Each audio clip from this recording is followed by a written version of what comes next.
माधवपुर नामक एक गांव में विवेक नाम का एक 25 साल का लड़का रहा करता था, जो गांव के सेठ के ढाबे पर खाना बनाने का काम करता था। अरे जल्दी जल्दी हाथ चला विवेक, बाहर ग्राहक कब से इंतजार में बैठे हैं। आज मैं पालक पनीर की खास रेसिपी बना रहा हूँ सेठ जी। देखना, जो एक बार खाएगा वो अपनी उंगलियां चाटता रह जाएगा। अरे उंगलियां चाटने की बात बाद में करना, पहले जाकर उन्हें भोजन देकर आओ भाई। बस 5 मिनट सेठ जी, मैं अभी सबको भोजन लगाता हूँ। कुछ देर बाद विवेक ने सबको भोजन लगाया। विवेक के हाथ का बना हुआ पालक पनीर सबको बहुत पसंद आया। आज के पालक पनीर का तो कोई जवाब ही नहीं है सेठ जी। पेट भर गया लेकिन मन नहीं भरा। अब मैं क्या करूं भाई, मेरे ढाबे पर खाना ही इतना अच्छा बनता है कि लोगों का पेट तो भर जाता है लेकिन मन नहीं भरता। मेरी पत्नी इतना अच्छा खाना जो बनाती है।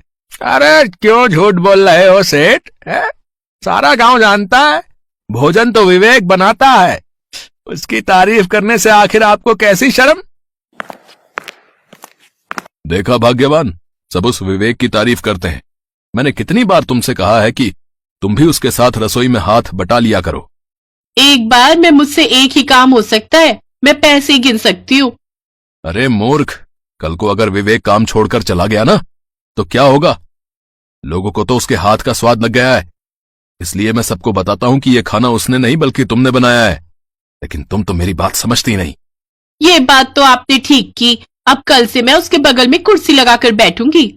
अगले दिन से सेठानी विवेक के बगल में ही कुर्सी लगाकर बैठने लगी। फिर सेठ ने सब गांव वालों को ये यकीन दिला दिया कि भोजन विवेक नहीं बल्कि उसकी पत्नी बनाती है। ऐसे ही कुछ दिन बीतते हैं। एक रोज विवेक ढाबे पर जाने के लिए निकल ही रहा था कि तभी सेठ जी उसके घर पर आ जाते हैं। सेठ जी आप, मैं तो ढाबे पर आने ही वाला था। वही मैं तुम्हें बताने आया हूं कि आज के बाद ढाबे पर काम करने की कोई जरूरत नहीं है। ये कैसी बातें कर रहे हैं आप सेठ जी। जहां तक मुझे पता है मैंने पूरी मेहनत से आपके ढाबे पर काम किया है और ना ही कभी आपको शिकायत का मौका दिया। तुम्हारी वजह से मेरा ढाबा बदनाम हो रहा है। ये आप कैसी बातें कर रहे हैं सेठ जी। जब से मैंने आपके ढाबे पर काम करना शुरू किया है आपका ढाबा अच्छा खासा चलने लगा है। हाँ, लेकिन अगर मैंने तुझे कुछ दिन और ढाबे पर काम करने दिया तो मेरे ढाबे का नाम रोशनदा ढाबा की जगह विवेकदा ढाबा हो जाता। इसलिए मैं अभी तुझे काम से निकालता हूँ। ऐसा मत कहिए सेठ जी, मैं अनाथ हूँ, बड़ी मुश्किल से अपना पेट पालता हूँ और मुझे तो खाना बनाने के अलावा और कोई काम भी नहीं आता। नहीं आता तो वो तुम्हारी समस्या है, मेरी थोड़ी। और हाँ, एक बात कान खोलकर सुन ले, आज के बाद अगर ढाबे के आसपास भी दिखे ना तो धक्के मारकर बाहर फेंकवा दूंगा। बेचारा विवेक बेरोजगार हो गया। कुछ दिन घर पर रहने के बाद उसे एक विचार आया और वो सीधा गांव के मुखिया के पास पहुंच गया मदद के लिए। मुखिया जी, मैं अपना गांव छोड़कर नहीं जाना चाहता और यहीं रहकर अपना ढाबा खोलना चाहता हूँ। मैं अनाथ हूँ सेठ जी, मेरी मदद कीजिए। मुझे कुछ पैसे ढाबा खोलने के लिए दे दीजिए। अच्छा ठीक है, तुम एक काम करो, जो मेरी जमीन बंजर पड़ी है ना वहीं पर अपना ढाबा खोल लो और ये कुछ पैसे ये लो, इससे ढाबा बना लो, ठीक है। विवेक खुशी खुशी घर लौट आता है। कुछ ही दिन में उसका ढाबा बनकर तैयार हो गया और उसमें लोगों की भीड़ लगनी शुरू हो गई। अब सेठ जी का ढाबा खाली रहने लगा। ये बात सेठ जी को अच्छी नहीं लगी। फिर एक रोज सेठ जी ने चुपके से एक ग्राहक को पैसे देकर विवेक द्वारा लाए हुए राशन की बोरी में दवाई मिला दी, जिससे लोगों का पेट खराब हो गया और ग्राहकों ने उसके ढाबे पर आना बंद कर दिया। अब उसका ढाबा बंद हो गया। फिर मुखिया उसके पास आया। देखो, मुझे मेरा पैसा और ब्याज चाहिए। ब्याज? लेकिन ब्याज की तो कोई बात ही नहीं हुई थी। मैंने कहा था लेकिन शायद तुमने सुना नहीं। लेकिन मैं पैसे कहां से लाऊं? मेरे पास तो पैसे नहीं है मुखिया जी। तो फिर अपना ये घर खाली कर चल। मुखिया ने विवेक को धक्के मारकर घर से बाहर निकाल दिया। बेचारा विवेक आंखों में आंसू लिए हाईवे किनारे लगे पेड़ के नीचे बैठ गया और रोते हुए अपनी किस्मत को कोसने लगा। तभी उसने देखा कि उस पेड़ पर एक चिड़िया का घोंसला बना हुआ है। उसमें एक चिड़िया बैठी हुई है और उसके ऊपर एक चील मंडरा रही है।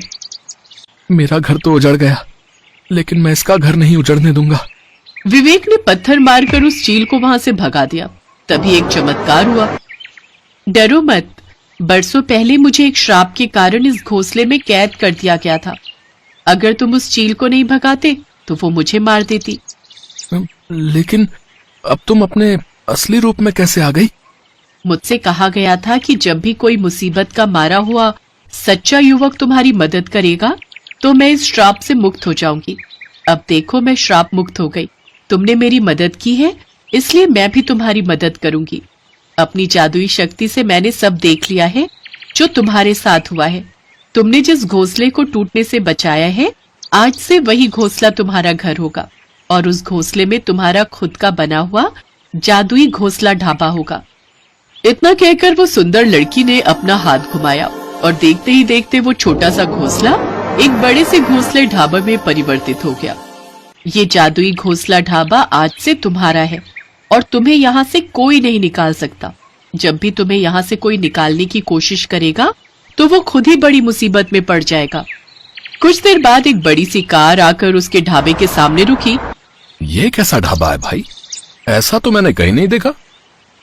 ये मेरा ढाबा है, आइए मैं आपको अपने हाथ का कुछ बनाकर खिलाता हूँ। अरे वाह, इतना लजीज खाना तो मैंने कभी नहीं खाया। मैं एक पत्रकार हूँ, तुम्हारे इस घोंसला ढाबे के बारे में अपने अखबार में छापूंगा। कुछ देर बाद वो आदमी वहाँ से चला जाता है और अगले दिन अखबार की सुर्खियों पर विवेक का घोंसला ढाबा ही होता है। उस दिन के बाद विवेक अपने उस जादुई घोंसला ढाबे की वजह से पूरे देश में प्रसिद्ध हो गया और उसने खूब नाम और शोहरत कमाई।